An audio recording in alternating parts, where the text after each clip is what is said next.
मैं तो यही सोचता था कि प्रिंस लोगों को हंसा रहे हैं, मुझे ये नहीं मालूम था कि प्रिंस आजकल लोगों को ऐसे फंसा रहे हैं।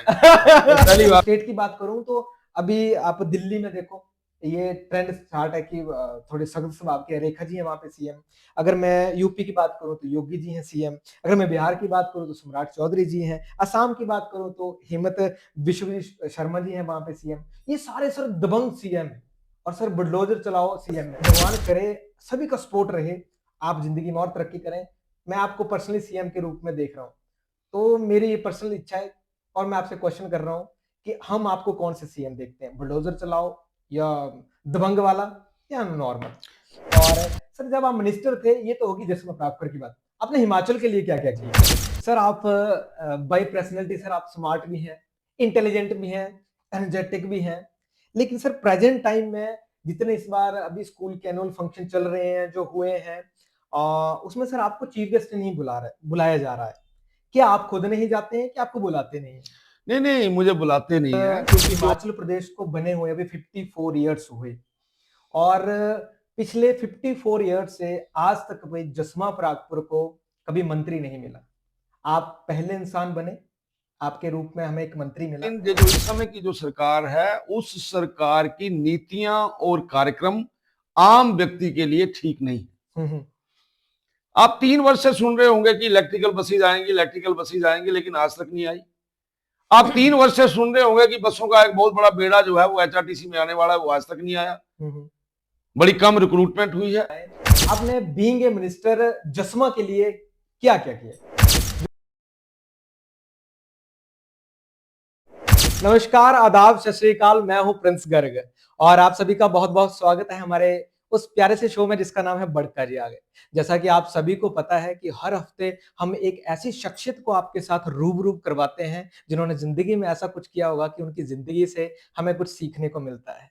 आज भी हमारे जो मेहमान है, आज वो लड़का हमारा मेहमान है जिस लड़के ने जब जिंदगी आरंभ की तो उस गांव से की जहां ना ढंग से सड़क थी, न ढंग से बिजली थी, न ढंग से पानी था, न स्कूल जाने के रास्ते ठीक थे, न कॉलेज जाने के रास्ते। उन्होंने स्कूली शिक्षा पैदल जाकर की, कॉलेज की शिक्षा सारी पैदल जाकर की। फिर उन्होंने प्रण लिया, या तो सरकार मेरे गांव को ठीक करेगी या मैं खुद सरकार बनूंगा। आज वो नाम हिमाचल का ही नहीं पूरे भारत वर्ष का एक इतना बड़ा नाम है जिन्हें चंद लोग ही ऐसे होंगे जो ना जानते होंगे। वो नाम बहुत बड़ा बन गया। वो एक गरीबी घर से, छोटे मध्य स्तर से, निचले परिवार से उठकर उन्होंने एक इतना बड़ा नाम बनाया और आज वो नाम इतना बड़ा हो गया है कि हिमाचल प्रदेश के जसमा परागपुर कॉन्स्टिट्यूंसी के वो इस समय एमएलए हैं, विधायक हैं और पूर्व में वो इंडस्ट्रियल मिनिस्टर, ट्रांसपोर्ट मिनिस्टर रहे। मैं दिल से स्वागत करता हूं, मेरे बड़े दिल के करीब हैं और बहुत आदरणीय सर, आपका बहुत बहुत स्वागत है। नमस्कार नमस्कार। विक्रम ठाकुर जी हमारे बीच हैं और जो भी इनसे प्रेम करते होंगे कमेंट जरूर करिएगा। सर आपका बहुत बहुत स्वागत है हमारे शो में जिसका नाम है बड़का जी आगे। धन्यवाद, आपका बहुत बहुत धन्यवाद कि आपने मुझे शो में बुलाया है। जी शुक्रिया। सर आप सबसे पहले एक एज ए फ्रेंडली क्वेश्चन, आप हमारा शो देखते हैं? मेरे को इसके बारे में बड़ी ज्यादा जानकारी नहीं थी, लेकिन जैसे आपने मुझे बोला हाँ जी। तो एकदम मेरे को लगा कि मेरे को इस चीज के बारे में विषय में जानकारी नहीं है। मेरी बेटी आजकल आई हुई है, मैंने उसको बोला इसको निकालो, तो फिर मेरे को पता लगा। मैं तो यही सोचता था कि प्रिंस लोगों को हंसा रहे हैं, मुझे ये नहीं मालूम था कि प्रिंस आजकल लोगों को ऐसे फंसा रहे हैं। ये पहली बार पता लगा है। अच्छा अच्छा। सर अभी मैं स्टार्ट करने से पहले सर आपके ना थोड़ा सा परिवार के बारे में जानना चाह रहा हूँ। विक्रम ठाकुर जी जो है वो अभी जो है एमएलए भी हैं, मंत्री भी रहे। परिवार का बहुत बड़ा योगदान होता है उसमें। अगर मैं आपकी धर्मपत्नी जी की बात करूं, वेरी रिस्पेक्टेड हमारी भाभी हैं ममता जी, उनका आपके जीवन में कितना बड़ा योगदान रहा? निश्चित तौर से जिस समय व्यक्ति राजनीति के अंदर जाता है, जब व्यक्ति कहीं नौकरी करता है, परिवार का एक बहुत बड़ा कंट्रीब्यूशन रहता है। जी यहाँ तक आपने पत्नी के बारे में पूछा है, जी। तो निश्चित तौर से मेरी शादी ममता से इसलिए हुई थी कि मैं एक सरकारी नौकरी करता था। जी उनके माता पिता ने ये कभी भी नहीं सोचा था कि मैं नौकरी छोड़कर राजनीति में जाऊंगा। इसलिए मैं नौकरी छोड़ी, राजनीति में गया और राजनीति में जाने के बाद मैं ये कह सकता हूं कि मैं पूर्ण रूप से राजनीति में रहा और मेरी धर्मपत्नी ने नौकरी की और बच्चों को पाला। बच्चों की जो आज हैसियत है उसमें सबसे बड़ा कंट्रीब्यूशन मेरी वाइफ का है। उन्होंने पूरे परिवार को संभाला। मैं तो उनसे दूर ही रहा हूं क्योंकि मैं गांव में राजनीति करता रहा, वो वहां नेशनल फर्टिलाइजर में नौकरी करते हैं, अभी भी करते हैं। अच्छा। इसलिए परिवार को संभालने में, परिवार को ठीक रखने में, बच्चों को सही दिशा देने में उनका बहुत बड़ा कंट्रीब्यूशन है। क्या बात है सर, आपके इस आंसर से मुझे बड़ी प्रेरणा मिली है। आई होप हमारे जितने भी दर्शक देख रहे होंगे उन्हें भी इस बात से बहुत प्रेरणा मिलेगी। सर, आप एक बहुत छोटे से घर से उठ के यहाँ तक आपका सफर रहा है। फैमिली बैकग्राउंड की बात की जाए तो अगर मैं पॉलिटिक्स की बात करूं, नो पॉलिटिकल बैकग्राउंड। अगर मैं किसी अदर बैकग्राउंड की बात करूं, स्पोर्ट की बात करूं, तो सर वो बिल्कुल भी नहीं था। थोड़ा सा मैं पीछे जाना चाहता हूं जी। कि आपके ध्यान में रहे कि मैं बड़ा छोटा था जिस समय मेरे पिताजी का देहांत हो गया। मैं चौथी क्लास में पढ़ता था। हम दो भाई हैं, दूसरा मेरा भाई छोटा है। और मेरी माता ने हमें बड़ा मुश्किल का सफर तय करते हुए हमें पढ़ाया, दोनों भाइयों को। और फिर मैं नौकरी में लग गया। और नौकरी में लगने के बाद मेरे मन में दो तरीके के विचार आए। अगर आपके ध्यान में हो तो जसमा एक ऐसा विधानसभा क्षेत्र था जिस विधानसभा क्षेत्र से मेरी पार्टी में मेरे से पहले कोई भी लोकल व्यक्ति चुनाव नहीं लड़ता था। गांव में रहने वाले बुजुर्ग ये बोलते थे कि यहां से कोई लोकल कैंडिडेट नहीं है, कि हम तो इतने बदकिस्मत हैं कि अगर हमारे एमएलए की मौत हो जाती है तो हमें लकड़ी भी दूसरे विधानसभा क्षेत्र में जाके डालनी पड़ती है। और दूसरा, इलाका बड़ा कटा फटा था। तो मेरे मन के अंदर ये विषय जरूर आया कि मुझे कोशिश करनी चाहिए, अगर मुझे पार्टी टिकट देती है तो मैं इसकी दिशा और दशा बदलूंगा।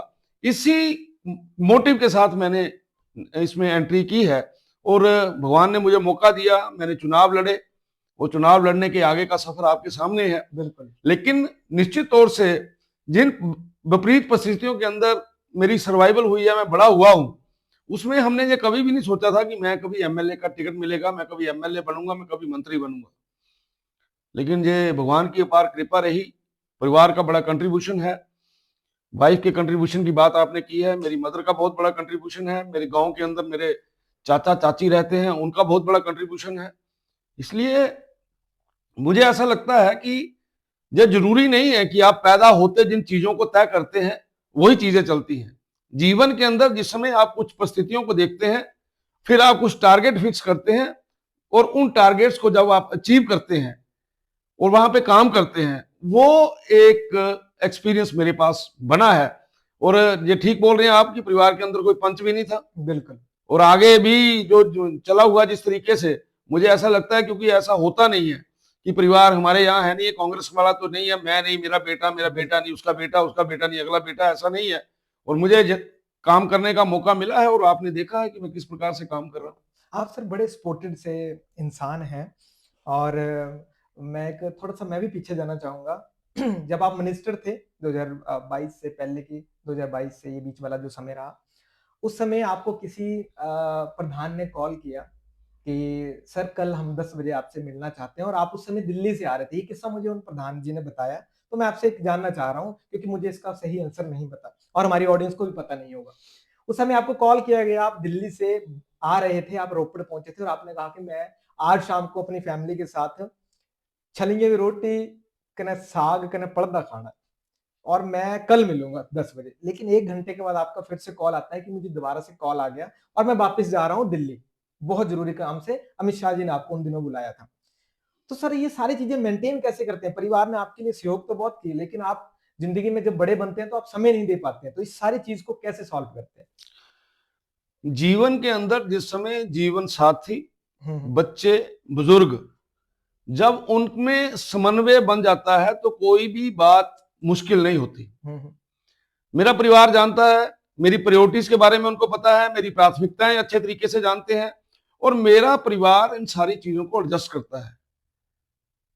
अगर मैंने अपनी वाइफ को बोल दिया कि भाई मैं 7 दिन के लिए नहीं आऊंगा, मिलेंगे नहीं, तो वो इस बात को एडजस्ट करेंगे।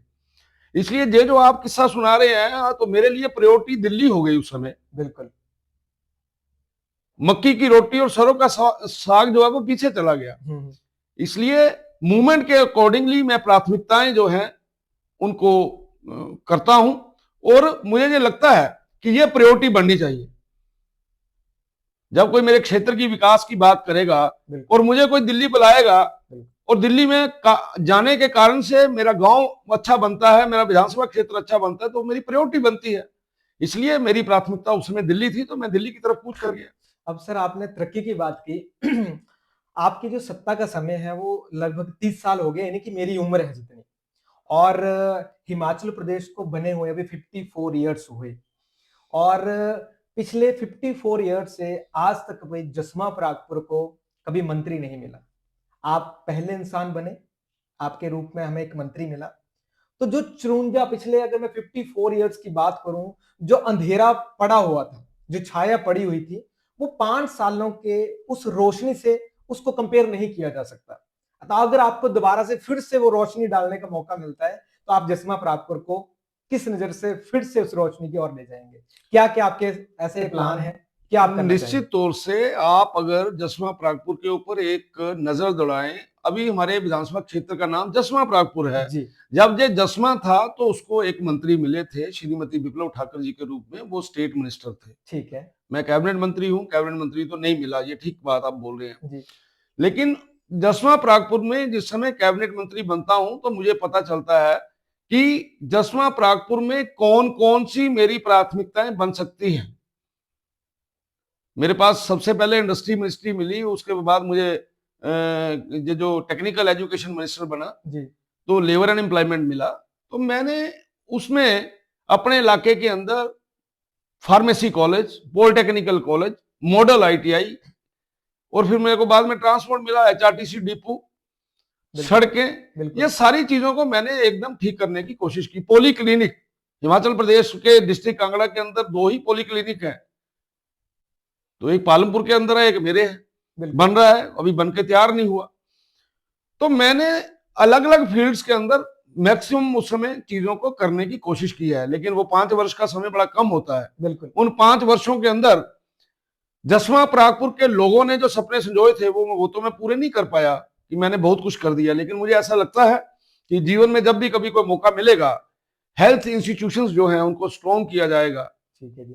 बच्चों को बढ़िया से बढ़िया एजुकेशन मेरे आसपास ही मिले, उसके लिए हम कोशिश करेंगे। बच्चों को एम्प्लॉयमेंट ठीक तरीके से मिले। मेरे इलाके के अंदर टूरिज्म के बहुत बड़े स्कोप हैं। बिल्कुल। और मेरा इलाका ऐसा है, यहाँ फर्स्ट हेरिटेज विलेज जो है वो आपका गरली परागपुर जो है वो है। इसलिए मुझे इन सब चीजों के ऊपर बहुत काम करना है, और निश्चित तौर से मुझे लगता है कि सभी फील्ड्स के अंदर जो कमियां रह गई हैं उन कमियों को पूरा करने की कोशिश करेंगे। सर आपका ना मैं फैन भी हूँ, और थैंक यू। और मैं आपका वोटर सपोर्टर भी कह सकते हैं। तो सर मैं ना आपके भाषण भी सुनता रहता हूँ। आपने एक बार भाषण में कहा था कि जसमा परागपुर का बहुत बड़ा कर्जा, बहुत बड़ा ऋण है मेरे ऊपर। अगर आपको इस बार मौका देंगे तो आप उस रोशनी को किस तरह से उसको फिर से उस कर्जे को उतारने की कोशिश करेंगे? देखिए बात ऐसे है, 1998 में मैंने पहला चुनाव लड़ा जी। और अभी 2025 चल रहा है जी। 4 बार मैं एमएलए बना हूं, 1 बार मैं मंत्री बना हूं, तो कर्जा तो है। बिल्कुल। ये लोग मुझे बार बार एमएलए बनाते हैं, तो कर्जा तो है। इसलिए ये कर्जा तो कभी भी पूरा नहीं लौटाया जा सकता, लेकिन कोशिश करूंगा कि जो आम व्यक्ति ने मेरे प्रति जो सोच के रखा है कि विक्रम जब ये बनेगा ये करेगा, तो मुझे लगता है उन सारी चीजों को पूरा करने की कोशिश करेंगे। मैं आपको ना भाई करके कॉल कर लूं? बिल्कुल बिल्कुल बिल्कुल। मैं विक्रम भाई से एक क्वेश्चन पूछना चाहता हूं, क्योंकि बहुत सारी ऑडियंस ऐसी देख रही होगी जो आपसे बहुत बड़े भी होंगे। सर आपने बात की कि जब आप मिनिस्टर थे तो आप ट्रांसपोर्ट मिनिस्टर भी थे। हम थोड़ा सा ट्रांसपोर्ट की ओर चलते हैं, एचआरटीसी की तरफ। आप बड़े आध्यात्मिक हैं, ऐसा मैं मानता भी हूं, और मैंने आपको बहुत सारे यज्ञों में भी देखा हुआ है, पूजा पाठ में देखा हुआ है, कहीं कोई भागवत चल रहा है तो आप भी वहां पे जाते रहते हैं। आपने वो कार्य किए ट्रांसपोर्ट मिनिस्टर होकर जो आज तक इंडिया में बहुत कम लोग गिने चुने कर पाए। मैं उस पर थोड़ी सी नजर डाल दूं। आपने एक बस सर्विस स्टार्ट की ज्वाला जी से सिद्ध चानो सच्ची सरकार जी के लिए, जो बस आज भी चल रही है। आपके समय में पहली बार ऐसा हुआ कि चिंतपूर्णी से वृंदावन के लिए बस लगी सीधी डायरेक्ट। एक बस लगी खाटू श्याम जी के लिए सीधी। आप ये संस्कार कहाँ से आए कि मुझे ये कार्य करना है? क्या आपके पास कोई ऐसा रणनीति बनाने वाली स्पेशल टीम है या आपके संस्कार ही ऐसे कि मुझे ये करना है? हम सनातनी लोग हैं। जी। सनातन के नाते सनातन के लिए क्या ज्यादा से ज्यादा किया जा सकता है, वो मेरी कोशिश रहती है। हमें यही प्रेरणा मिली है अपने जीवन के अंदर। जो बड़े लोग मिले हैं उन सब लोगों ने यही प्रेरणा दी है। इसलिए ये जो आपने नाम लिए हैं, तो मैं तो माताओं के घर में रहता हूँ। जी। माता चिंतपूर्णी, माँ बगलामुखी, माँ ज्वाला जी, जी। इसके बीच में हमारा घर है। तो हमारी सोच भी आध्यात्मिक है और यही प्रेरणा मुझे यहाँ से मिली है, इसीलिए हमने ऐसे काम किए। सर, जब आप ट्रांसपोर्ट मिनिस्टर थे उस समय याद है मुझे ढंग से, नई वोल्वो भी उसी टाइम आई थी, ऑर्डिनरी बसेस भी उसी टाइम आई थी, एचआरटीसी डिपार्टमेंट की भर्ती भी उसी समय हुई थी। बहुत सारे ड्राइवर को जॉब मिली, बहुत सारे कनेक्टर लगे उसमें। दोबारा से वो हो नहीं पाया अभी तक और बहुत समय लंबा बीत गया उस बात के लिए। आपको क्या लगता है कि क्यों नहीं हो पाया? वर्तमान में जो सरकार है, अभी आपके जे इसका हिस्सा बन गया। हाँ। मैं सरकार के ऊपर कम बोलना चाहता हूं, लेकिन ये जो इस समय की जो सरकार है, उस सरकार की नीतियां और कार्यक्रम आम व्यक्ति के लिए ठीक नहीं। आप 3 वर्ष से सुन रहे होंगे कि इलेक्ट्रिकल बसेज आएंगी, इलेक्ट्रिकल बसेज आएंगी, लेकिन आज तक नहीं आई। आप 3 वर्ष से सुन रहे होंगे कि बसों का एक बहुत बड़ा बेड़ा जो है वो एचआरटीसी में आने वाला है, वो आज तक नहीं आया। बड़ी कम रिक्रूटमेंट हुई है। ये सारी की सारी बातें सरकार का मुखिया, मेरे समय में आदरणीय श्री जयराम ठाकुर जी मेरे मुखिया थे जी। वो एक हमें खुला हाथ देते थे कि अपने विभागों के अंदर आप अच्छे से अच्छा क्या कर सकते हो। उस बात की कमी इस प्रेजेंट गवर्नमेंट के अंदर है, इसी कारण से आज ये कुछ भी नहीं हो रहा। सर, आप मिनिस्टर थे तो थोड़ा सा मैं चाहता हूं आप लोगों को बताएं, आपने बीइंग ए मिनिस्टर जस्मा के लिए क्या क्या किया जो आपको लगता है कि आज तक नहीं हुआ और आपने किया? मैं इंडस्ट्री मिनिस्टर बना तो सबसे पहला जो इंडस्ट्रियल एरिया हमने बनाया वो चिनौर के अंदर बना। जी बिल्कुल। और चिनौर के अंदर इंडस्ट्रियल एरिया में लेके आया था, जिसकी दूरदशा आज आप देख रहे हैं, क्योंकि सरकार का उस तरफ कोई ध्यान नहीं है। सड़कों का जाल पूरे जसवा परागपुर विधानसभा क्षेत्र के अंदर बिछाया। 65 करोड़ रुपए का इंटरस्टेट कनेक्टिविटी ब्रिज स्वां के ऊपर दिया। सच्ची सरकार जिसकी आप बात कर रहे हैं, वहां जाने के लिए दोनों तरफ पुल बने हुए हैं। इस प्रकार के कई पुल, आप जिस समय कड़ोहा से सलेटी के लिए जाते थे, 6 महीने के लिए सड़क बंद रहती थी। बिल्कुल बिल्कुल याद है। और वहां पे अभी करोड़ों रुपए का पुल जो है वो आपका सर डोगरी में मैंने बनाया है। बिल्कुल। हमने बड़े बड़े इंस्टीट्यूशन, आपका पॉलिटेक्निकल कॉलेज, आपकी मॉडल आईटीआई, आपका एचआरटीसी का डिपो, पोली क्लिनिक, आपका skill development centre, pharmacy college, action के ऑफिस, और मैंने तो एसडीएम भी बैठा दिए थे। मैंने तो बीडीओ भी एक और बैठा दिया था। मुझे बड़े लेकिन ये जो सरकार है, इस सरकार ने आके हमारे एसडीएम और बीडीओ के ऑफिस बंद किए। बिल्कुल। एक जो यहां नहीं हो सकता था वो करने की कोशिश की है। और वाटर सप्लाई की बड़ी बड़ी स्कीमें हमारी उस समय में आई हैं। और मैंने ये कोशिश की है कि जसवा परागपुर के अंदर कुछ ऐसा नया दिखे। और उस समय ये नैरेटिव भी बना, मेरे खिलाफ चुनाव लड़ने वालों ने अपनी तरफ से कोई कोशिश थोड़ा छोड़ी थी, उन्होंने क्या कुछ नहीं किया, लेकिन लोगों का आशीर्वाद और प्यार मुझे मिला है। इसी कारण से मैं लगातार आपका विधायक बन रहा हूं। तो इस प्रकार के कुछ काम मैंने उस समय किए हैं, अभी बहुत से रहते हैं, वो आगे करेंगे। मैं अपने दर्शकों को बता दूं कि मेरे विधायक जी जो हैं वो भी विक्रम सर हैं। और सर, जब आप मिनिस्टर थे, ये तो होगी जसवा परागपुर की बात, आपने हिमाचल के लिए क्या क्या किया? मैं इंडस्ट्री मिनिस्टर था, तो इंडस्ट्री मिनिस्टर के नाते हिमाचल प्रदेश नहीं, पूरे हिंदुस्तान के अंदर केवल 3 ब्लड ड्रग पार्क आए हैं।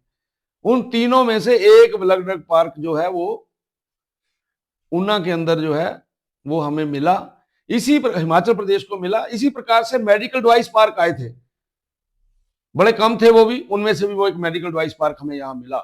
हमने उस समय रहते हुए जो नौजवान बच्चे हैं उनके लिए मुख्यमंत्री स्वावलंबन योजना को लेके आए।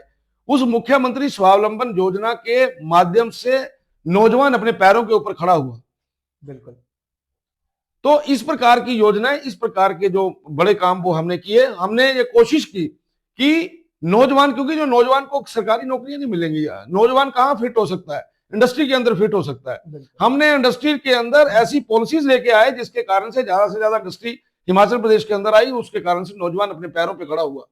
लेकिन दुर्भाग्य का विषय है, आज वो सारी की सारी चीजें गौण हो गई। बिल्कुल। सर जब एक आदमी इस लेवल पे पहुँच जाता है तो उसके बहुत सारे सहयोगी भी रहते हैं और जसमा में भी आपके बहुत सारे ऐसे सहयोगी भी होंगे, मित्र भी होंगे, जसमा के बाहर भी होंगे। तो मुझे नहीं पता कि आपके पास ये बात पहुँची है कि नहीं पहुँची है, लेकिन कोई ऐसे लोग होंगे जो आपका नाम लेकर अपना काम करवाते होंगे कि मैं तो मंत्री का खास हूँ भई, मेरा ये काम होना चाहिए। आपको जब ये ऐसी बातें पता लगती है तो कितना दुःख होता है या आप क्या सोचते हैं उस समय? जसवा परागपुर विधानसभा क्षेत्र के अंदर सबसे बड़ा भारतीय जनता पार्टी का अगर कोई शस्त्र है तो वो भारतीय जनता पार्टी का कार्यकर्ता है। जी। जसवा परागपुर के अंदर आज अगर विक्रम आन बान शान के साथ जी रहा है तो उसका प्रमुख कारण उसका कार्यकर्ता है। कार्यकर्ता के नाते अगर किसी ने, पंजाबी स्टाइल में मैं बोल सकता हूं, बुड़क मार दी हो हाँ, हाँ, हाँ। तो हो सकता है, लेकिन काम करते समय मेरी आंखें पूरी खुली रहती हैं। जब मैं काम करता हूं तो मुझे पता चलता है कि किस प्रकार से काम हो रहा है। ये जो आप शिकायत जैसे बता रहे हैं, इस प्रकार की शिकायत मेरे पास कभी आई नहीं है। ठीक है जी। लेकिन कार्यकर्ताओं का मान सम्मान रखने के लिए कार्यकर्ता के कहने के ऊपर ही यहाँ पे काम होते थे। ठीक है।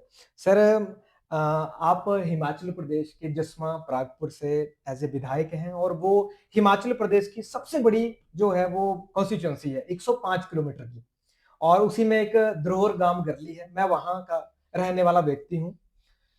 मैं बचपन से लेके आज तक उस गरली को ऐसे का ऐसे ही देख रहा हूँ और अ, उम्मीद रखता हूँ कि ये चेंज हो क्योंकि वो हेरिटेज विलेज है, इंडिया का सबसे पुराने गाँव में। क्या रणनीति है आपके दिमाग में या आपके दिल में कि अगर आपको फिर से मौका मिलता है तो आप हमारे गिरली गाँव के लिए क्या ऐसा करेंगे कि जिससे टूरिस्ट बढ़े, जिससे गाँव वालों को कुछ और सुविधा मिले? बसेस की कोई कमी नहीं है, बसेस बहुत अच्छी हो गई हैं। लेकिन इसके अलावा बहुत सारे ऐसे टॉपिक हैं जिनके ऊपर हमें सोचने की ज़रूरत है। आप गरली में रहते हैं, हुँ, पहले तो आपके ध्यान में रहे कि विधानसभा के अंदर गरली परागपुर को किस प्रकार से सुंदर बनाया जा सकता है, यहाँ पे नौजवानों को नौकरी कैसे मिल सकती है, यहाँ की कला और संस्कृति को किस प्रकार से नए पंख लग सकते हैं, इन सारे विषयों के बारे में मैंने अंडर रूल 63 जो है डिस्कशन जो है वो मैंने मैंने देखा ली आपका है, भाषण, मैं तभी मैंने आप ली है। हुँ, लेकिन आप किसी भी गांव के अंदर सड़क लेके जाना चाहते हैं तो गांव के अंदर सड़क जो जाएगी वो जमीन के ऊपर जाएगी, बिल्कुल। और वो जो जमीन है जिन लोगों की है, जब तक उनका कंसेंट नहीं मिलेगा तब तक वो जमीन के ऊपर सड़क नहीं बन पाएगी। अगर गांव के लोग ये चाहेंगे कि यहाँ सड़क बननी चाहिए, सुंदर बननी चाहिए, वो जमीन देंगे तो सड़क बनेगी। इसी प्रकार से हेरिटेज विलेज के अंदर जो बड़ी बड़ी हमारे बिल्डिंग्स हैं, हवेलियाँ हैं। हवेलियां हैं, हुँ, उनके मालिक प्राइवेट लोग हैं। ठीक है। इसलिए अगर उन लोगों का कंसेंट हमें मिलता है कि वो लोग डिवोट करना चाहते हैं इन सारे विषयों के लिए, तो मुझे लगता है गरली परागपुर की सुंदरता को चार चांद और लग सकते हैं। जहां तक सड़कों की बात है, स्ट्रीट लाइट्स की बात है, पॉन्ड्स की बात है, उसके लिए हमने बोला है कि अलग अलग स्कीमों के अंदर उनको लीजिए और वो होगा भी। लेकिन जब आप प्राइवेट लैंड के ऊपर उसकी सुंदरता को बढ़ाने की बात करेंगे, अगर उसका मालिक नहीं मानेगा तो सुंदरता कैसे आएगी? इसलिए मुझे ऐसा लगता है आपके इस कार्यक्रम के माध्यम से गरली के और परागपुर के लोग सुन रहे हैं, हुँ, हुँ। अगर कहीं प्राइवेट लोगों के कारण से हर्डल आती है, आप दूर करवाइए। काम करने के लिए मैं बैठा हूं, चाहे वो हमें अपनी सरकार से लेना है, चाहे हमें सेंट्रल गवर्नमेंट से लेना है, कहीं से भी हमें कोई स्कीम लेके आनी है वो हम लेके आए। सर थोड़ा-सा अब क्वेश्चन को चेंज करते हैं, थोड़ा संघ की ओर चलते हैं। संघ में सर आप बीएमएस रहे, उसमें भारतीय मजदूर संघ के उसमें आप अधिकारी रहे। 1980 से लेके 1990 तक आपने सब अपनी सेवाएँ दी। उसमें आपने पंजाब में और जम्मू कश्मीर में बेहतरीन काम किया और उस समय आपकी एज भी बहुत यंग होगी, मेरी एज के होंगे या मेरे से छोटे होंगे। इस समय को सर काफ़ी लंबा समय हो गया, आज की ऑडियंस को ये बात पता भी नहीं होगी। आपके संग में बहुत सारे लोग मित्र बने होंगे। हमारे एक बिलासपुर से चेतराम जी हैं, उनके साथ आपका रिश्ता कैसे बना और क्या योगदान था? मैं उस समय अपनी माताजी के साथ नंगल में रहता था, हुँ, हुँ। जिस समय स्वर्गीय श्री चेतराम जी के साथ हमारी मुलाकात हुई। चेतराम जी संघ के प्रचारक थे और जी, वहीं से मैं शाखा में गया, वहीं से मैंने आईटीसी ओटीसी की। और श्री चेतराम जी हमारे परिवार के ही सदस्य थे।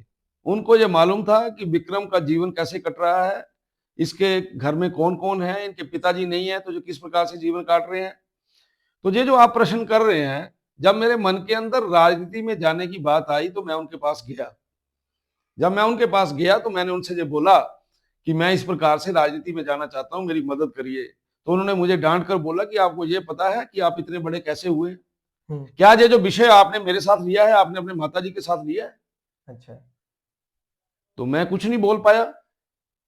और फिर जो मैंने उनके आगे प्रश्न रखा था, उन्होंने उस प्रश्न के ऊपर गंभीर चिंतन किया। और जब मैं नेशनल फर्टिलाइजर में नौकरी लगा था, मैं उस दिन ड्यूटी पे था। वो पीछे से मेरे घर में जाते हैं, घर में जाकर मेरी माता से बात करते हैं और उनको बोलते हैं कि विक्रम इस प्रकार से राजनीति के अंदर जाना चाहते हैं, आप बताइए क्या करना है। वो कहते हैं कि जैसा विक्रम चाहता है वैसा करो। तो उनका मुझे आशीर्वाद मिला और एक लंबा रिश्ता मेरा उनके साथ था। आज वो इस दुनिया में नहीं है, बिल्कुल। लेकिन उन्होंने मुझे बहुत कुछ सिखाया है और उनके सिखाए हुए मार्ग के ऊपर ही हम चल रहे हैं। सर 2022 में जब इलेक्शन हो रहे थे तो आपकी एक रैली में मैं भी आया था एज ए ऑडियंस। उस समय हिमाचल प्रदेश में अमित शाह जी टूर पे थे और जसमा में एक बहुत बड़ा प्रोग्राम हुआ। उन्होंने एक वादा किया लोगों के साथ कि अगर आप इस बार विक्रम ठाकुर जी को एक मौका देंगे तो हम इनके कंधों के ऊपर एक बड़ी जिम्मेदारी रखेंगे। वो ये बोलकर चले गए। अब इसके दो मतलब निकलते हैं, या तो आपको स्टेट का कोई बड़ी अपॉर्चुनिटी देंगे या आपको सेंटर में कोई ना कोई बड़ी अपॉर्चुनिटी देंगे। और दी भी सरकार ने, नो डाउट आपको एज ए मंत्री उसमें आया गया। अब लोगों के मन में ये बात है कि इस बार क्या आपको फिर से मौका मिलेगा, तो आपको फिर से वो जिम्मेदारी दी जाएगी या नहीं? आपके क्या विचार है?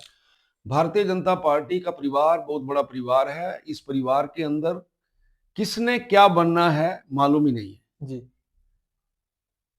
आपने सुना होगा पर्ची निकलती है वहां जाके। हाँ जी। इसलिए मुझे ऐसा लगता है पार्टी जिस भी प्रकार का काम सौंपेगी उस काम को अच्छे तरीके से किया जाएगा। पार्टी जो भी जिम्मेवारी देगी उस जिम्मेवारी को ठीक तरीके से निभाया जाए। सर एक ना एज ए ब्रदर मैं आपसे एक क्वेश्चन कर रहा हूँ क्योंकि आपने मुझे इतना कंफर्टेबल महसूस करा दिया है। मैं अपनी ऑडियंस को बता दूं कि मैं आज तक जितने लोगों से मिला हूँ, ये मेरी लाइफ के पहले और आखिरी ऐसे इंसान हैं जिनको दिखावे से कोई मतलब फर्क नहीं पड़ता है। क्योंकि बहुत सारे ऐसे पॉलिटिशियन होते हैं जिनको लगता है कि मुझे फोटो करवानी चाहिए। मैं किस्सा शेयर कर लूं अपने लोगों के साथ भी, जितने लोग देख रहे हैं। नलसुगा की ये बात है। नलसुगा हमारे जसमा का एक गाँव है। बरसात के दिन थे और एक औरत का घर गिर जाता है, वहां पे उसके छोटे छोटे बच्चे थे। और उन दिनों जो प्रागपुर की प्रधान थी वो सुदेश मैडम जी हैं, महिला प्रधान। उन्होंने हमारे मंत्री जी को तब कॉल किया कि उस औरत को जो है वो इमरजेंसी में घर बनाना पड़ेगा और 2 लाख रुपए का चेक भी गवर्नमेंट की तरफ से आया हुआ था। तो मंत्री जी के पास उस समय नहीं था। इन्होंने कहा कि आप एसडीएम जी से पैसे ले लो। एसडीएम ने मना कर दिया कि मैं 20,000 ही अलाउ कर सकता हूँ, इससे ज्यादा नहीं। तो मंत्री जी को फोन किया गया फिर से। तो मंत्री जी ने कहा कि मुझे दिखावा नहीं करना है, ना मुझे फोटो करवानी आके, मैं यहाँ से अप्रूवल डाल रहा हूँ, आप उस औरत का जल्दी से जल्दी घर बनवाइए। ऐसे ना जाने कितने किस्से हैं आपकी जिंदगी के जो आपने दिखावे किए ही नहीं, जो आपको जरूरी नहीं समझे। ये संस्कार कैसे, ये इतनी नम्रता कैसे एक मंत्री होने के बावजूद, क्योंकि आजकल तो आदमी 1 रुपए देता तो 100 रुपए दिखाता है, ये कैसे सर? ये संस्कारों के विषय होते हैं। हम्म। मैंने पहला चुनाव लड़ा हम्म। और मैं पहला चुनाव हार गया। हम्म। मेरे माता जी उस समय जीवित थे और मैंने अपने माता जी को, क्योंकि मेरे माता जी एक हॉस्पिटल के अंदर वार्ड सर्वेंट थे, 4th क्लास एम्प्लॉइज थे। तो चुनाव के दिनों के बाद मैंने उनको बोला आप ड्यूटी ज्वाइन करिए। तो जब मैं नीचे आ गया उनकी गाड़ी के पास, तो मैंने कहा आप चलिए। वो कहते ठीक है, मेरा घर का नाम बिट्टू है। उन्होंने मेरे को बोला कि बिट्टू आपने अब आराम से तब बैठना है जब तक आप इसको हरा नहीं देते। जो कैंडिडेट थे उस समय के, उसके बारे में बोला कि इनको हराना है। हम्म। और दूसरा उन्होंने बोला कि बेटा ईमानदारी से जीवन जीना है। अगर रोटी खाने के लिए ईमानदारी नहीं हो पाएगी तेरे से तो भोजन मैं दे दूंगी तेरे को, लेकिन ईमानदारी से जीना है, ईमानदारी के साथ रहना है। ये मेरे माता जी के वर्ड्स थे और मैं उन चीजों को लेकर चला। ये आपने एक किस्सा सुनाया है कि यहाँ एक बार फोन आता है, व्यक्ति रो रहा है, वो कह रहा है कि ऐसे ऐसे बैंक के लोग आ गए हैं और बैंक के लोग जो है वो यहाँ पे मेरा जो दरवाजा है उसको सील कर रहे हैं क्योंकि मैंने लोन लिया हुआ है। तो मैंने बोला उसको कितना लोन है? कहता जी पता नहीं, उसने 3 लाख का बताया। मैंने कहा ठीक है, तू कितने, तेरे पास कितने हैं? कहता जी मैं 1 लाख दे सकता हूँ। मैंने कहा मैं 2 दे देता हूँ, चलो इसको छोड़ो। मैंने बैंक वाले से बात की, मैंने कहा 2 मैं भेज रहा हूँ, 1 ये दे देगा, इसके ताला नहीं लगना चाहिए। अब बाद में जिस समय मैंने पैसे दे दिए और मेरे को एक कार्यकर्ता आके मिलता है, वो कहता है जी आपने जिसको पैसे दिए हैं वो कांग्रेसी है। मैंने कहा तो क्या हुआ, ताला तो लग रहा था ना किसी के, है ताला गरीब के लग रहा था ना, इसलिए हमने दे दिए। तो इस प्रकार की कई बातें आई हैं जीवन के अंदर, और ये सारा माता जी का कंट्रीब्यूशन है, उन्होंने हमें बोला है तो मैं पिघल जाता हूँ बड़ी जल्दी। जिसका बाप नहीं होता वहां पे मेरे को एकदम लगता है कि इसकी मदद करनी चाहिए। बहुत से ऐसे किस्से हैं, लेकिन हम किसी के ऊपर एहसान नहीं कर रहे। ये जीवन के अंदर मिलने वाले संस्कार हैं, उन संस्कारों के कारण से ये सब कुछ चल रहा है। मैं तो फैन हो गया आपका मंत्री जी का, आज मैं फैन हो गया हूँ। और सर एक मैं अपनी ऑडियंस को भी बताना चाहूंगा, जहां आपके घर है वहां से तलवाड़ा या जो आपका टेरेस लगता है वो लगभग 10-20 किलोमीटर होगा, तो वो पंजाब टच आता है। तो आपकी जो बोली है पर्सनल, जो हम पहाड़ी में बात करते हो, आपकी खड़ी बोली मानी जाती है। और आपके जो शब्द हैं, ये मैं लोगों को क्वेश्चन आपसे शेयर कर रहा हूँ, आपको इसका आंसर देना होगा। कहते हैं हमारे यहाँ पे कुछ माना जाता है कि मंत्री जो है, कई पहाड़ी से भी बोलते हैं कि मंत्री ना बड़े गुस्से ਨਾਲ ਗੱਲ करता है, ये मंत्री बड़ा खुश्क है, ये मंत्री ये ਜਿਹੜਾ स्वभाव है रुखा दिया है। पर जब से मैं आपका पॉडकास्ट कर रहा हूँ, हम आपसे बात भी कर रहे हैं, पहले भी मिले, मैं आपसे पहले भी बहुत बार मिला हूँ, तो आपका क्या विचार है कि ऐसा क्यों बोलते हैं?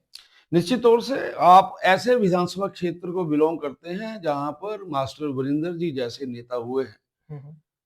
बड़े सॉफ्ट नेता थे वो, हर किसी की बात सुनते थे, कोई नाराजगी प्रकट करता था वो भी सुनते थे। अब कंस्टिट्यूंसी ओपन हो गई, मैं आ गया। अब मैं एक ऐसा व्यक्ति हूं जो काम करने में विश्वास करता हूं, कार्यकर्ता का मान सम्मान ठीक रहे उसके लिए लड़ाई भी लड़ता हूं। अगर कोई अफसर को मेरी भाषा समझ नहीं आती तो मैं तीखा भी बोलता हूं, लेकिन तीखा कहाँ बोलना है ये मैं जानता हूं। अपने लोगों के साथ बिल्कुल सॉफ्ट रहता हूं, लेकिन ये जरूर पता है अफसरों को कि अगर विक्रम का काम नहीं होगा तो हमारी शामत आएगी, तो ऐसा करता हूं मैं। लेकिन आम व्यक्ति के लिए अच्छा हूं, और ये यहाँ के लोगों ने ये प्रूव भी किया है। सर जब मैं प्रागपुर के लोगों ने ये प्रूव किया है, उन्होंने मुझे एक्सेप्ट किया है, उनको लगा कि भाई नहीं ये ठीक जगह पे बोलता है, इसका रिएक्शन सही जगह पे होता है।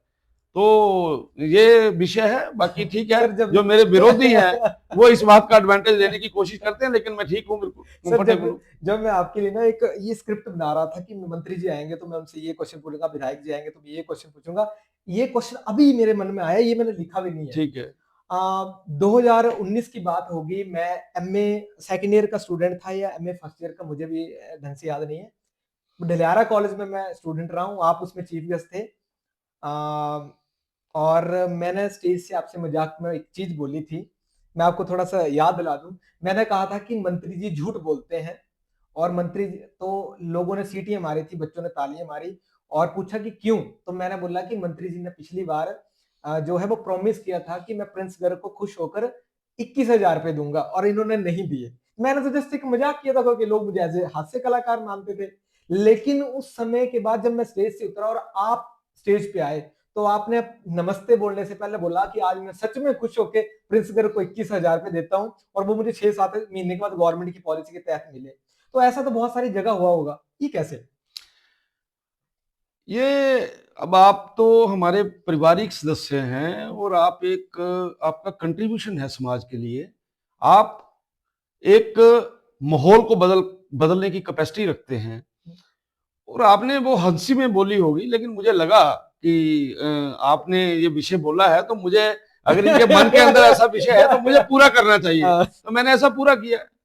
वाह वाह सर, थोड़ा सा वापिस से अपनी प्रागपुर कंस्टिट्यूंसी के ऊपर आते हैं, जिस्मा के ऊपर आते हैं। सर कलोहा गांव है, और सर कलोहा गांव में एक हरिजन बस्ती है।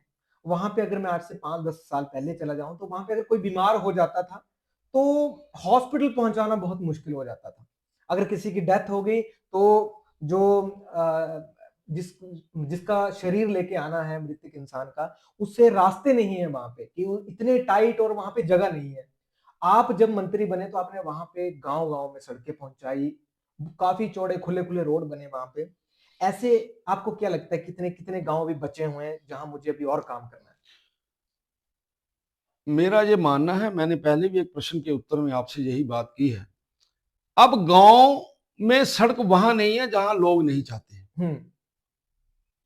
जहां पे लोग जमीन नहीं देना चाहते वहां सड़क नहीं है जसमा प्रागपुर के अंदर, बाकी हर जगह पहुंच गई है। सुन लीजिए इसलिए आप लोग, मैं लोगों से ये अपील करना चाहता हूं कि वो अपनी जगह पीडब्ल्यूडी के नाम करें, उस गांव के अंदर सड़क मैं पहुंचाने की जिम्मेवारी लेता हूं, और जहां पे लोग जमीन दे देंगे वहां सड़क 100% बनेगी। ठीक है सर, आप बाय पर्सनैलिटी सर आप स्मार्ट भी हैं, इंटेलिजेंट भी हैं, एनर्जेटिक भी हैं, लेकिन सर प्रेजेंट टाइम में जितने इस बार अभी स्कूल के एनुअल फंक्शन चल रहे हैं जो हुए हैं, उसमें सर आपको चीफ गेस्ट नहीं बुलाया जा रहा है। क्या आप खुद नहीं जाते हैं कि आपको बुलाते नहीं हैं? नहीं नहीं, मुझे बुलाते नहीं है, क्योंकि जो जमात है अध्यापकों की, प्रिंसिपल की, हैं? वो विरोधी जो हमारे नेता हैं वो उनको डराते हैं। अच्छा। वो उनको भी नहीं बुलाना चाहते, लेकिन वो उनको डराते हैं, मैं तेरी ट्रांसफर कर दूंगा। हर कोई घर के पास नौकरी करना चाहता है, हाँ बिल्कुल। इसलिए वो उनको डराते भी हैं, और उनको जब बोलते भी होंगे कि हमें मत बुलाइए, पर मेरे को तो बड़ा कोई असर नहीं पड़ता, क्योंकि मैं जब मंत्री था तब मैं खुद ही इनकार कर देता था कि मैं नहीं आऊंगा आपके फंक्शन के अंदर। इस फंक्शन के अंदर मेरा ये प्रधान आएगा, इसमें मेरा जिला परिषद का मेंबर आएगा। मेरे को ये शौक नहीं है बहुत ज्यादा, लेकिन जहां मेरा मन होता है, जहां मुझे लगता है कि जाना चाहिए। आज भी मेरे को आपके ही गरली के अंदर पिछले दिनों मुझे बुलाया था, जो प्राइवेट स्कूल के अंदर।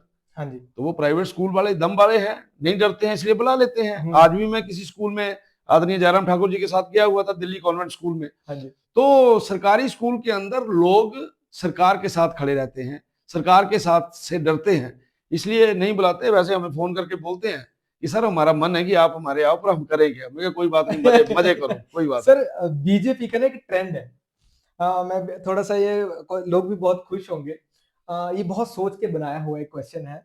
सर बीजेपी का एक ट्रेंड है कि अगर मैं थोड़ा सा 1990 1995 इस एरिया में सबसे पहले जाऊं, तो उस समय अटल जी और अडवाणी जी थे। तो लोग कहते थे कि अटल जी बहुत नरम स्वभाव के हैं और अडवाणी जी जो हैं वो सख्त स्वभाव के हैं। सर सत्ता चेंज हुई, फिर मोदी जी और अडवाणी जी आ गए, तो लोगों ने फिर से बोलना शुरू कर दिया, अब चेंज कर दिया, कहते हैं कि मोदी जी सख्त स्वभाव के हैं और अडवाणी जी जो नरम स्वभाव के हैं।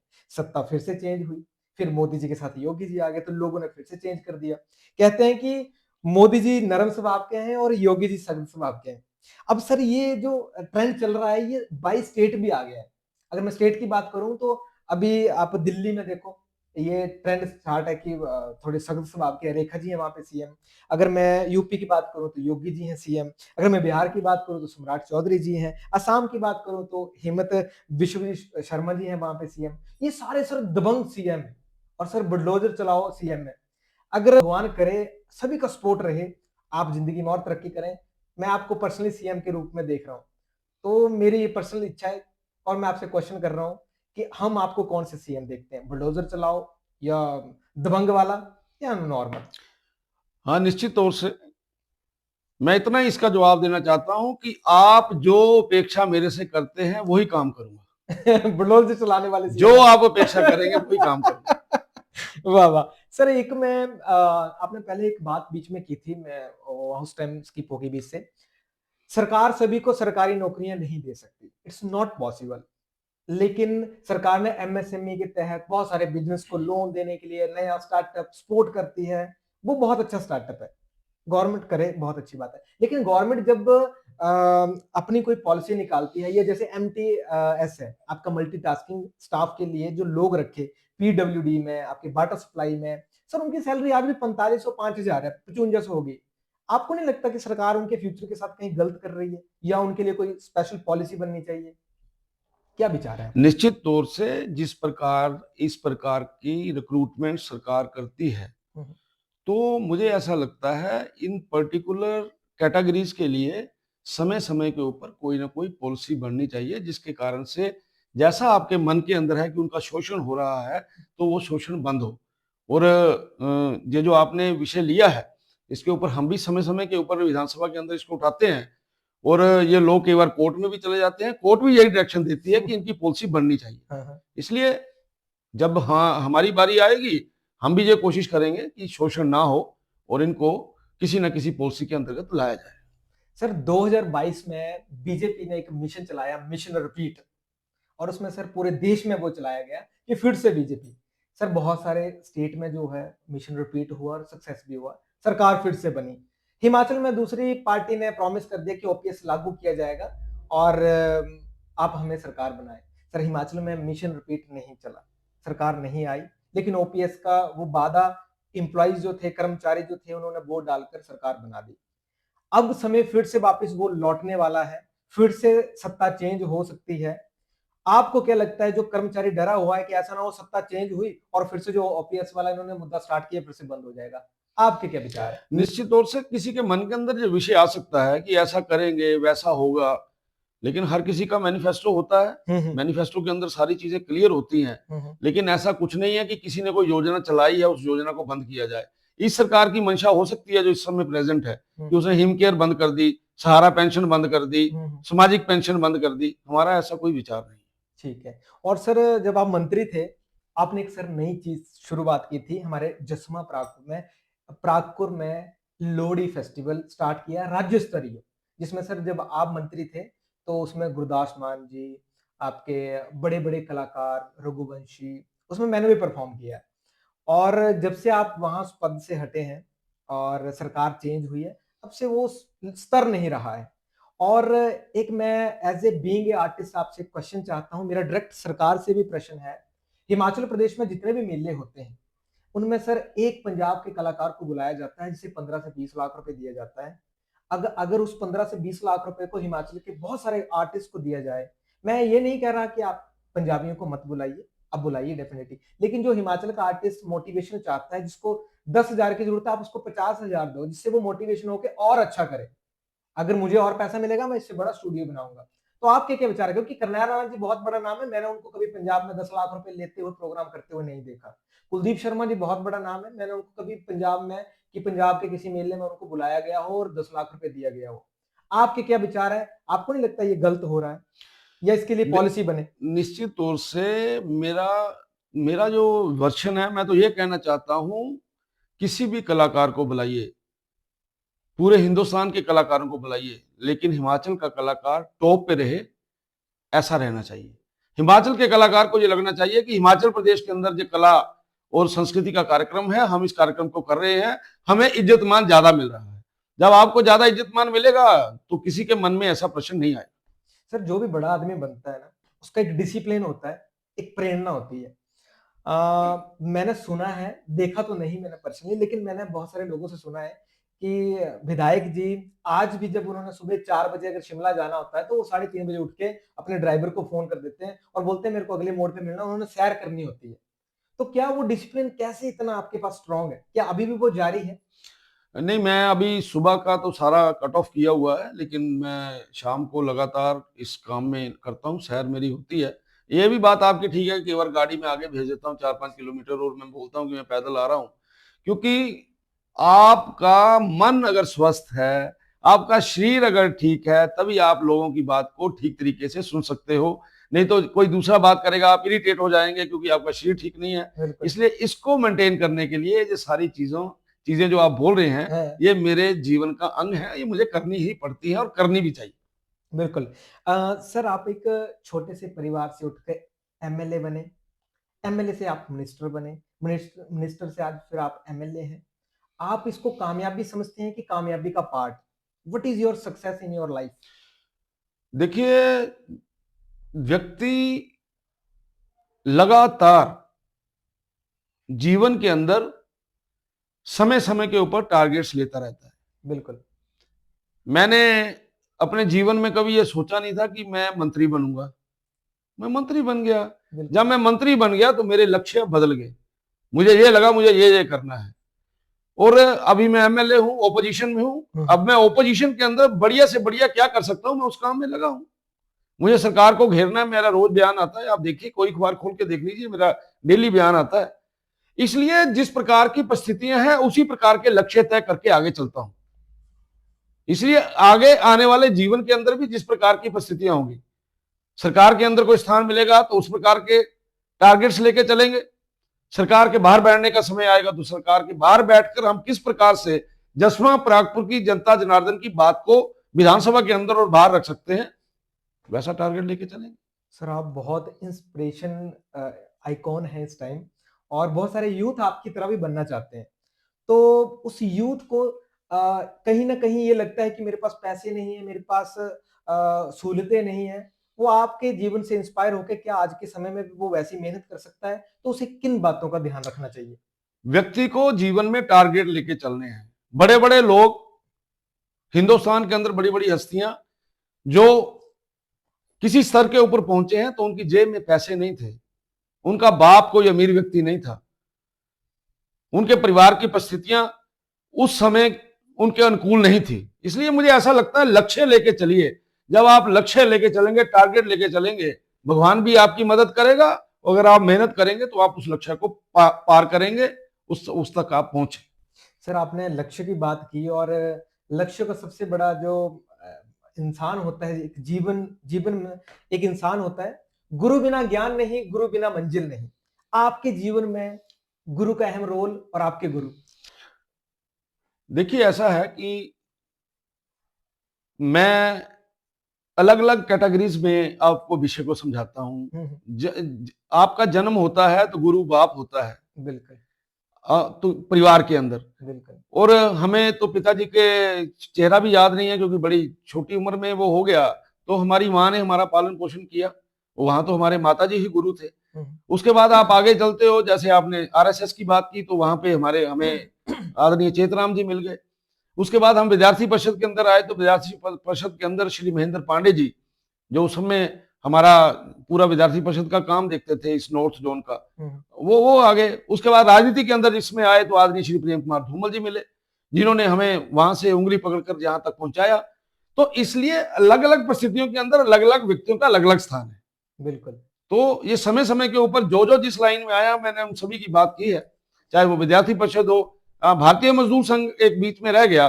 भारतीय मजदूर संघ के अंदर जो काम करने का मौका मिला, वो वहां पर जीरो से हमने काम शुरू किया और उस काम को हम पीक तक लेके गए। नेशनल फर्टिलाइजर के अंदर भारतीय मजदूर संघ का एक कामयाब दौर रहा है उन दिनों के अंदर, वहां पर भी हमने पूरी प्रेरणा के साथ काम किया है। सर आपका ये जो जीवन है, जितना मैंने अभी जाना है इस पूरे पॉडकास्ट में, ये बहुत एक लंबे समय का है, और इस पूरे एक लंबे समय का कोई बेहतरीन मोमेंट सर जो आप सभी के साथ शेयर करना चाहते हैं। जीवन में जब जब स्ट्रगल करने का मौका मिला, मैं उसी को बेहतरीन मानता हूं। जैसा मैंने आपको बताया, भारतीय मजदूर संघ के अंदर मेरे को भारतीय मजदूर संघ में काम करने वाले व्यक्ति ने थैला लाके दे दिया कि ये लो थैला। मैंने कहा ये क्या है? कहते इस थैले में ही बीएमएस है। मैंने कहा ये क्या मतलब हुआ? वो कहते जी बस इसके इतने की मेंबर है, 40-50, उन्हीं की मेंबरशिप है इसमें। तो मुझे लगा कि बीएमएस को किस प्रकार से आगे लेके जाना है। हमने मेहनत की, मैं रात को ड्यूटी देता था, सुबह सारा दिन फैक्ट्री के अंदर घूमता था, लोगों के साथ बात करता था, कन्विंस करता था। पहली बार में हमें वहां पे 604 वोट मिले, मुझे आज भी याद है। हम हार गए, उसकी अगली बार हम जीत गए। हमने कोऑर्डिनेशन कमेटी के अंदर गए, एनएफएल के नाम को और ऊंचा किया। जब जब जीवन के अंदर स्ट्रगल करने का मौका मिलता है, वही आपका जो जीवन का वो जो पार्ट है वो सबसे महत्वपूर्ण होता है। 1998 में मैंने चुनाव हार गया, आदरणीय विप्लव ठाकुर जी चुनाव जीत गए। तो मेरा ये टारगेट था कि मैंने इनको कैसे हराना है। तो वो जो टाइम पीरियड था, उस टाइम पीरियड के अंदर जो मैंने मेहनत की, वो मेरा सबसे सुनहरी टाइम पीरियड था। वहां पर मैंने बहुत कुछ सीखा, मुझे अच्छे अच्छे एक्सपीरियंसेस लगे, मुझे पता लगा अच्छा कौन है बुरा कौन है। इसलिए व्यक्ति के जीवन में जिस समय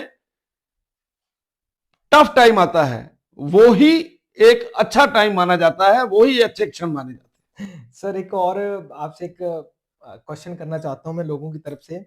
मेरे पास कुछ आंकड़े हैं, मैं आपसे शेयर करूंगा। सर 2003 में जब आप विधायक बने तो 17,180 वोट आपको पड़े, और इसको अगर मैं परसेंट में मानूं तो 47.30% होते हैं। सर 2012 में जब आप विधायक बने तो पूरे 22,000 वोट आपको पड़े और 46.87% वोट आपको पड़े।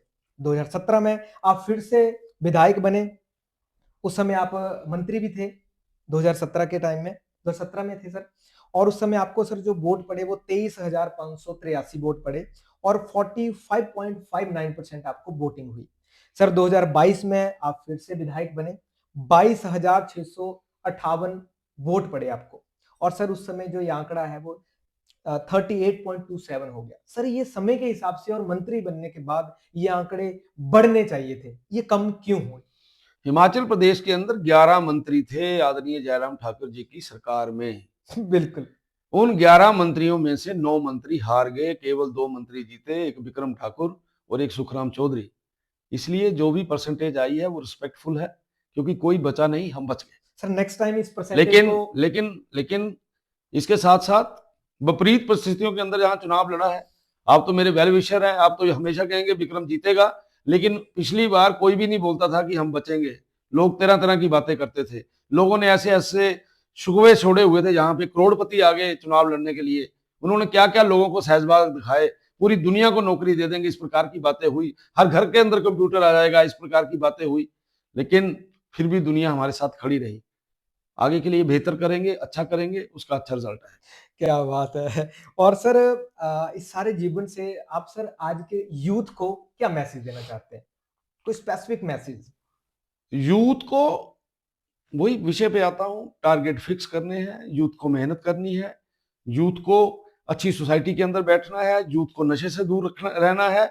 और मेरा ये मानना है, जो यूथ मेहनती है उसको आज भी नौकरियों की कमी नहीं है। बिल्कुल। सर पूरे कॉन्स्टिट्यूएंसी में आपका फेवरेट प्रधान कौन है?